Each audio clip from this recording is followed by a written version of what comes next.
লিম্বু মহাসভা অসমৰ তৰফৰ পৰা বান সাহায্য প্ৰদান। অসমৰ বানপীড়িত ৰাইজৰ দুৰ্দশাৰ বুজ ল'বলৈ আৰু তেওঁলোকৰ মাজত সহায়ৰ হাত আগবঢ়াবলৈ আগবাঢ়ি আহিছে লিম্বু মহাসভা অসম। ৰাজ্যখনৰ সাম্প্ৰতিক ভয়াৱহ বান পৰিস্থিতিত সৰ্বস্বান্ত হোৱা লোকসকলক প্ৰাথমিক সকাহ দিয়াৰ উদ্দেশ্যে সংগঠনটোৰ কেন্দ্ৰীয় আৰু জিলা সমিতিৰ এটা উচ্চস্তৰীয় সজাতি দলে আজি বানাক্ৰান্ত অঞ্চল ভ্ৰমণ কৰে। লিম্বু মহাসভা অসম কেন্দ্ৰীয় সমিতিৰ সভাপতি লক্ষী খাপুং আৰু সাধাৰণ সম্পাদক ঈশ্বৰ লিম্বুৰ নেতৃত্বত যোৱা এই বিশেষ দলটোৱে বানপীড়িত পৰিয়ালবৰ্গৰ কাষত উপস্থিত হৈ তেওঁলোকৰ অভাৱ অভিযোগ আৰু সমস্যাসমূহৰ বুজ লয়।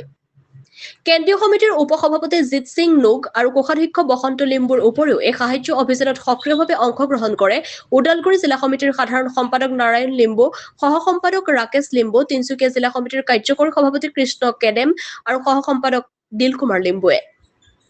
সদস্যসকলক সাঙুৰি গঠিত এই 10জনীয়া প্ৰতিনিধি দলটোৱে বিভিন্ন আশ্ৰয় শিবিৰ আৰু বানবিধ্বস্ত গাঁওসমূহ পৰিদৰ্শন কৰে। দলটোৱে বানৰ কবলত পৰা কেইবাশও পৰিয়ালৰ মাজত অত্যাৱশ্যকীয় খাদ্য সামগ্ৰী, বিশুদ্ধ খোৱা পানী, শিশুৰ খাদ্য আৰু প্ৰাথমিক চিকিৎসাৰ বাবে প্ৰয়োজনীয় সামগ্ৰীসহ বান সাহায্য বিতৰণ কৰে।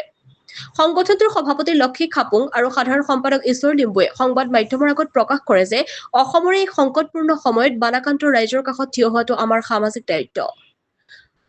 বানৰ পানীয়ে মানুহৰ ঘৰ-দুৱাৰ আৰু খেতি-বাতি নষ্ট কৰি এক হাহাকাৰ পৰিৱেশৰ সৃষ্টি কৰিছে।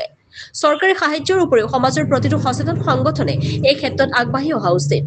লিম্বু মহাসভাই ভৱিষ্যতেও এনে বিপৰ্যয়ৰ সময়ত জনসাধাৰণক সহায় কৰি যাব। মহাসভাৰ নেতৃত্বই বানপীড়িত অঞ্চলসমূহত মহামাৰী ৰোধ কৰিবলৈ উপযুক্ত চিকিৎসা শিবিৰ স্থাপন কৰাৰ লগতে ক্ষতিগ্ৰস্ত পৰিয়ালসমূহক উচিত সংস্থাপন আৰু চৰকাৰী আৰ্থিক সাহায্য প্ৰদান কৰিবলৈ চৰকাৰ তথা জিলা প্ৰশাসনক দাবী জনায়। সংগঠনটোৰ এই মানৱীয় প্ৰচেষ্টাক স্থানীয় ৰাইজে ভূয়সী প্ৰশংসা কৰিছে। তেজপুৰৰ পৰা চন্দন শৰ্মাৰ ৰিপৰ্ট, AIN লাইভ। যিকোনো খবৰ আৰু বিজ্ঞাপনৰ বাবে যোগাযোগ কৰক 7896121996।